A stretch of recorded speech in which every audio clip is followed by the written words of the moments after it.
July August গণঅভ্যুত্থানে নিহত সকল শহীদদের কবর জিয়ারত করবে বৈষম্য বিরোধী ছাত্র আন্দোলনের নতুন কমিটি। এমনকি জুলাই চেতনাকে টিকিয়ে রাখতে কাজ করবে এই সংগঠন।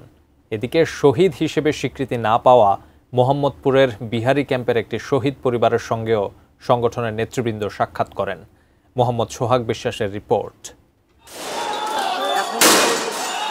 2024 সালের 16 জুলাই বৈষম্যবিরোধী ছাত্র আন্দোলনে যখন ফুঁসে ওঠে গোটা দেশ, তখন মোহাম্মদপুরের আন্দোলনে যুক্ত হন বিহারি ক্যাম্পের রনি। মায়ের শত বাধা, তবুও থেমে থাকেনি রনি। পুলিশের ছোড়া গুলি পিঠে লেগে বুক দিয়ে বেরিয়ে গিয়েছিল সেদিন।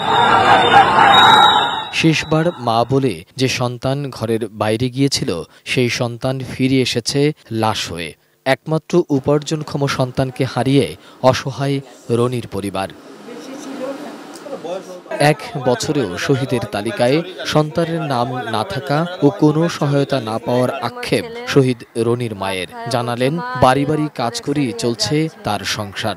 মানা করছি, 2-3 বার আমি বলছি আমার ছেলেরা যে রনি যাস না, বলে না আমি যাব। এসি কেনার কথা ভাবছেন? ভিশা দিচ্ছে যে কোনো এসিতে 15% নিশ্চিত ছাড়। এছাড়াও থাকছে মানি ব্যাক গ্যারান্টি নিশ্চয়তা। মারামারি হচ্ছে তো কি হচ্ছে, আমি এখন কোনো জায়গা থেকে কিছু পাই না। সরকার আমারে কোনো স্বীকৃতি দেয় নাই।